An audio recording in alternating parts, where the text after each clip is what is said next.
guerre secrète du pétrole, le conflit israélo-arabe, si nous prenons ce cas. Alors, si on met de côté toutes nos sympathies, nos appartenances ou la sympathie à tel ou tel camp, l'envie de comprendre, mais on promet et qu'on mette en exergue plutôt autant pour moi, l'envie de comprendre réellement ce qui se passe. Il y a une réalité, c'est que les sionistes, les juifs, je veux dire, sont retournés occuper une terre qui a été occupée par les Arabes pendant longtemps. Donc, les sionistes sont revenus au nom du retour à la terre promise après 2000 ans d'errance. Ils sont venus trouver des Arabes sur leur territoire. Ce territoire était effectivement occupé par des Arabes pendant des années. Alors, les deux en sont arrivés où nous sommes aujourd'hui. C'est compréhensible que deux agriculteurs qui se discutent un même terrain en arrivent je vais dire, à des coups de poing entre guillemets. Mais comment comprendre que dans une telle situation, au lieu de leur apporter de la solution durable, on, leur, on prend plutôt des armes, des chars blindés, des kalash et autres. Comment comprendre quel est le réel enjeu?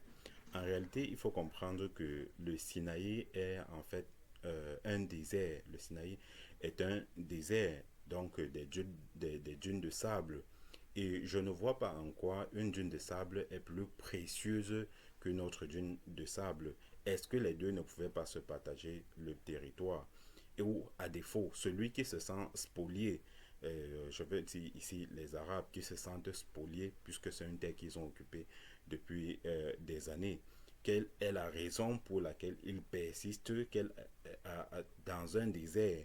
Et quelle est la raison pour laquelle les sionistes tiennent forcément à reconquérir et à prendre ce territoire? D'où on parle de la Palestine. La Palestine est en réalité une conséquence de ce conflit. En réalité, à bien étudier cette situation, on voit que derrière cela se cache en fait ce que nous appelons la guerre secrète du pétrole, c'est-à-dire des enjeux et des enjeux énergétiques énormes. À l'époque, on se souvient, Nasser de l'Égypte, il a eu à fermer le canal de Suez. Vous voyez, il a eu à fermer le canal de Suez, ce qui a affecté l'économie mondiale, notamment la Grande-Bretagne, qui ne pouvait plus commercialiser avec l'Asie du Sud. Ils étaient obligés de contourner l'Afrique. Vous voyez. Donc, c'est dit que de par sa position stratégique, le Proche-Orient est en réalité sujet d'une guerre qui ne se dit pas, qui s'explique peut-être, dont on explique peut-être en survolant. Donc, on a d'un côté Israël, on a de l'autre côté la Palestine, je veux dire les Arabes. Et on le sait très bien que euh, pendant longtemps,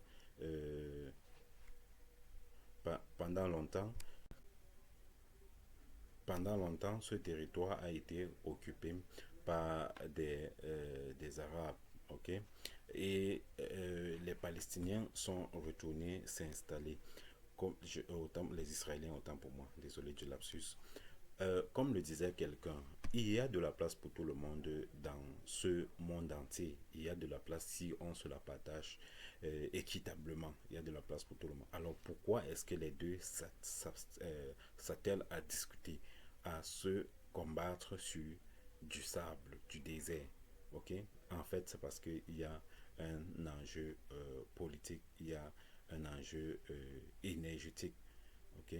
Et de nos jours, on se rend compte que les Palestiniens en sont arrivés à devenir des clochards. C'est que si on peut utiliser le terme, à clochardiser sur leur terre dont ils occupaient depuis des milliers d'années. Comment comprendre que vous soyez né quelque part, vos ancêtres y étaient et tout, et qu'un bon matin, quelqu'un arrive et vous fait comprendre que c'était leur terre il y a de cela plus de 2000 ans. Vous voyez, vous comprenez que c'est difficile. D'un côté, on comprend les Palestiniens qui insistent à dire que c'est les terres, et de l'autre côté, les sionistes qui sont fermes sur leur position. En fait, c'était la terre promise, et selon la Bible, c'est la terre promise. Donc, à ce moment, on se pose donc la question, si dans une telle situation, quelle serait l'idéale solution? Qu'est-ce qu'on peut leur donner qu'est-ce qu'on peut leur apporter pour deux personnes qui se battent dans une telle, dans les raisons, voilà les causes du conflit, qu'est-ce qu'on peut leur proposer? Alors, dans la recherche des solutions, on se rend effectivement compte que on déploie plus du matériel militaire, on leur apporte des armes, du matériel militaire, pas du n'importe quoi, à hauteur des milliards de dollars comme assistance. Est-ce là une NERT? En quoi est-ce qu'un chat est plus important que des tracteurs qui développeraient, je veux dire, la Palestine, ou plutôt les plans d'irrigation? Pourquoi ne pas financer plutôt l'agriculture et autres?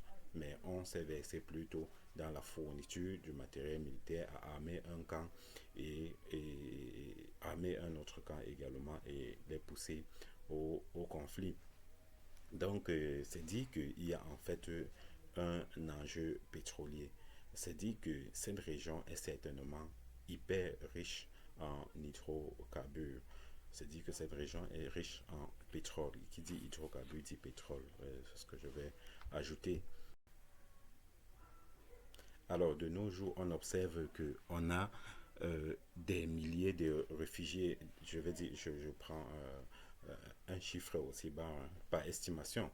On a des réfugiés, on parle toujours des réfugiés en Palestine et autres. En réalité, ces réfugiés ne sont que, ce n'est qu'un prétexte en fait.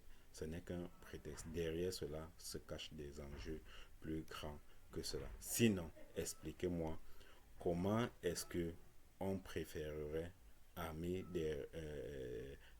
je veux dire armer les deux camps plutôt que les conduire vers une table de solution si possible. Derrière ce conflit réellement, on se pose la question, est-ce un conflit idéologique? Est-ce un conflit religieux ou plutôt un conflit raciste? En quoi est-ce que la position de Tel Aviv est-elle plus fondée que la position du Caire, par exemple? En quel rôle joue l'Iran, par exemple, qui est proche, qui est, je vais dire, qui aurait tenté à un certain moment de jouer la médiation. Donc, on va essayer tout au long de cet entretien d'élucider, d'énumérer cela. Oui. D'accord. Donc, en fait, vous demandez, est-ce que ce n'est pas une question de philanthropie? D'accord. Je pense que jusqu'ici, vous ne m'avez peut-être pas suivi. Si c'était de la philanthropie, dites-moi comment est-ce que un être humain qui a faim, vous allez plutôt lui apporter des armes et que vous allez vous précipiter à apporter de la rechange à chaque fois que ces armes sont détruites. Oui, allez-y, posez votre question. Je vous écoute. Non, en réalité, on se rend compte que d'un côté, on peut parler de l'impérialisme israélien, ok? On peut parler d'un certain impérialisme israélien, et de l'autre côté, comment je vais appeler cela, de de la défense légitime ou plutôt de la frustration des Arabes, vous voyez. Donc, on a là deux cas, l'impérialisme d'un côté et de l'autre côté la frustration. Et qui parle de frustration parle de révolte, vous comprenez. Donc, en réalité, il y a ces deux cas. Et à chaque fois, on s'est rendu compte que la solution généralement proposée était toujours des solutions militaires, étaient toujours des solutions militaires. Voilà pourquoi on se pose donc la question réellement, qu'est-ce qui motive ces deux camps à toujours être en conflit? Qu'est-ce qui alimente effectivement ce conflit? On se rend compte qu'effectivement, c'est une question énergétique. C'est un enjeu énergétique. Il y a un problème de pétrole qui est en jeu. Donc, il y a en réalité une question énergétique qui se pose. La réalité est une question d'énergie. Un pays qui ne dépense pas d'énergie est pareil à un être humain qui passerait sa vie sans rien faire, allongé dans son lit. Hein. Allongé dans son lit, il est à peu près mort, n'est-ce pas? Un pays possédant des ressources d'énergie insuffisantes ira chercher ailleurs. C'est tout à fait compréhensible. Le léopard ne peut pas rester affamé tandis que le lion se bourre la panse à côté. C'est impossible. Un pays qui n'a pas assez de ressources ira chercher ailleurs. C'est le cas du Japon, de la France, de l'Angleterre. Vous voyez, dans le monde, un pays qui, avec ses richesses naturelles, ont rendu si puissants qu'ils éprouvent un besoin supplémentaire d'activité. Il y a des pays qui ont ou qui se sont amassés tellement de ressources qu'ils éprouvent un besoin de ressources, un besoin supplémentaire. Dans ce cas, ils iront toujours chercher, malgré qu'ils en ont déjà assez. De ce qui va justifier en fait certaines guerres dont nous allons expliquer plus tard et toujours dans le cadre de cette formation. Ok. Or, cette énergie, plus que le charbon, l'électricité ou l'atome, c'est le pétrole. C'est le pétrole.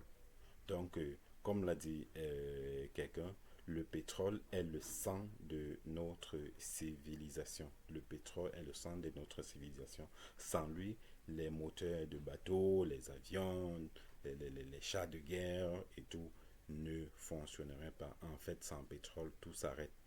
Les barrages, les centrales électriques, les barrages consomment des produits pétroliers. À chaque jour, notre vie, le plastique et tout, nous sommes entourés des produits pétroliers. Donc, sans le pétrole est le sang de notre civilisation. Voilà pourquoi il y a des conflits incessants autour du pétrole.